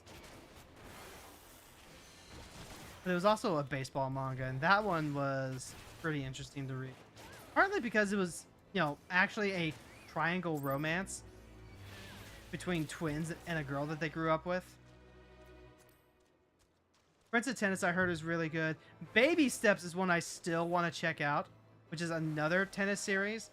The one that I hear goes into like a lot more of the technical stuff, kind of like a Haikyuu, which I have seen now, again, thanks to my wife. Actually, the Haikyuu movie was really fucking good. Like, they actually used one of the games in the tournament to do that movie. And I love when anime series do that. The Chainsaw Man movie, that is the Reze arc of Chainsaw Man. And I really like that. It's a chance to really show off a lot of Sakuga, a lot of high quality animation shit. And also the arc just like fits a narrative very clean. You'll love to see that. And Haikyuu basically did that. Basically took I think a semifinals match and turned that to the premise of the movie. And it's like, wow, okay, this is fantastic actually. And it doesn't just feel like a super long version of the a super long episode, which can be an issue with some of these TV series turned movies. It's kind of dodges that. The brief bit of time it was on Toonami, my little bro loved Prince of Tennis. Felt bad for him when they pulled it from the air. No! I don't think I actually took that much interest in reading Prince of Tennis because I just didn't really jive with the art style of the comic. Shonen Jump had a summer where they decided to plug their sports manga by posting current chapters related to the stuff. And Aisha 21 got one as well. It was sick because it was part of the game against the NASA aliens, the American team that they got to play against for a international scrimmage. Hot damn, that actually leveled us up. Challenge log. If we do like 3 more fates, we get a healthy chunk of XP. Gladly take that.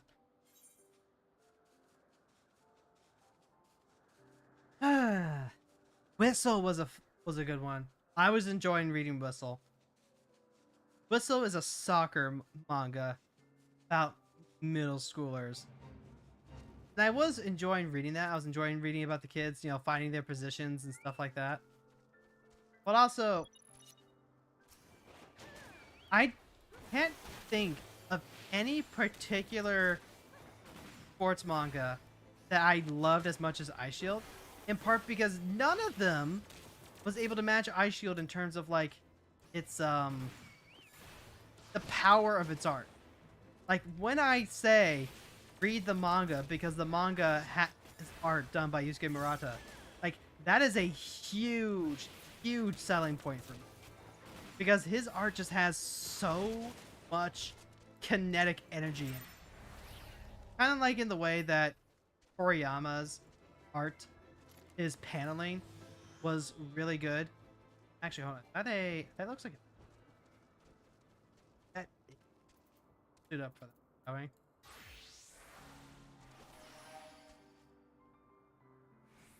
The art that Aisha 21 gets because of Yusuke Murata's passion just adds so much speed, which is what you need for a sport. Sports sports like football need that feeling of momentum to really come alive.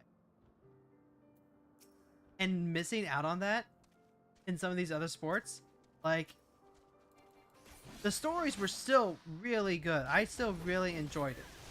But it just you can feel it missing.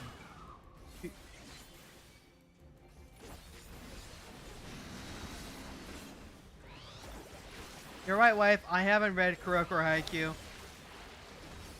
And I did really like those anime, but those also came a long time after I'd stopped looking for sports anime. Not a skill issue.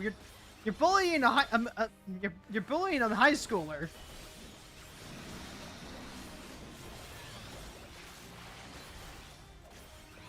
I'm talking about way back when I was into like the throes of Aisha 21 and really trying to look for anything that was similar. I think the closest that I got was the Slam Dunk manga, but I also like couldn't afford to keep buying Slam Dunk. Don't bully the hero girl. Look, that's not gonna stop Light from doing literally anything.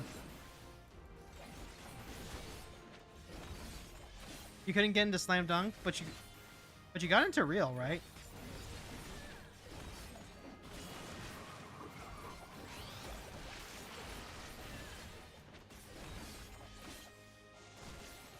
Yeah. It's too focused on him getting into girls, especially like early on, right? Because early on he's so raw. And he's a part of the team purely on like raw potential, as opposed to any actual play merits. And it takes him a long while to actually like pick it up on its own. Oh, I'm gonna fucking die.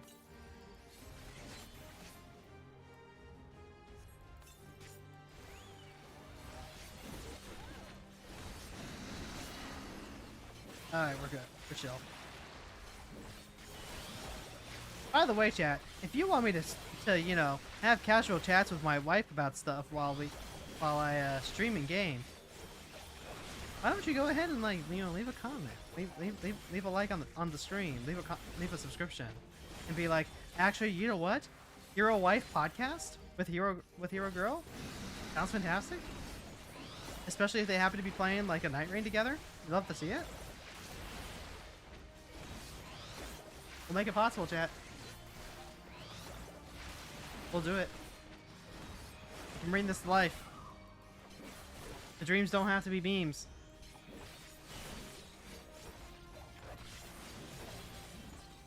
Would I be willing to like hold off on my Aisha 21 video if I could get a couple of more videos out there, actually find some folks, and then be like, hey, Aisha 21 reading club? Maybe? Nah, that's not gonna happen. Not right off the bat. I'm probably just better off like holding off on that and then doing a club review in like another 3-4 years when I get the reread.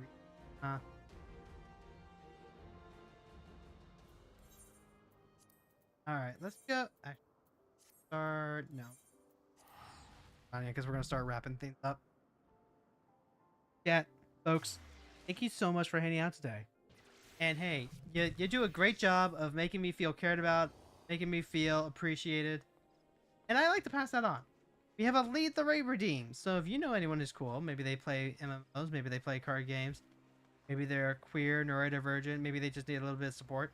As long as they fit the vibes, hit that redeem and we'll go check them out. I'm always looking for more people to follow, because I will just raid into the same 3 or 4 people.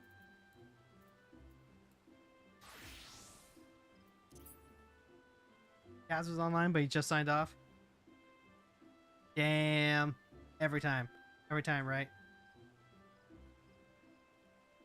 By the way, announcements real quick, since we do have some stuff to take care of. I will not be streaming on Friday. I didn't stream last Friday, but like that was a bit of an unfortunate thing that kind of had to happen for the sake of, you know, calming the fuck down on account of my ADHD medicine being delayed yet again. We'll get through that, but that's something else entirely. This one was always going to be planned, though. got a special wife day planned on Friday because of how her scheduling worked out. So we'll be doing the take the day off, spend time with wife, take care of wife. Which means that for the second week in a row, no Final Fantasy Friday. If there is time to like do something, you'll hear about it before Friday, but I really don't anticipate anything. Other than that, it's going to be a normal Monday through Thursday. What the I thought I saw someone's just like zip out of frame, but so otherwise it's just going to be a normal Monday through Thursday daily grind stream setup. And I don't see anything kind of next week, but you never know. Anyway, that's the schedule for this week. Just more daily grind stuff until Friday, in which case we'll be taking the Friday off. I'll be playing more Dragon Quest in my spare time, I guess, but c'est la vie. Started a second channel to do with sports stuff. I mean, like, I guess if he wants to niche into stuff, that's not a bad idea. I don't know. I always feel weird about the whole, you know, niching down into different channels. Like, it's a good strategy. It's a proven strategy. I know it's one that doesn't work for me, but if it works for them, hey, you know what? Fantastic, actually. Anyway, if you're over on the YouTube side, thank you so much for hanging out. We're going to go ahead and end things there. So, go ahead and... Oop. And then over on the Twitch side, we are going to be rating out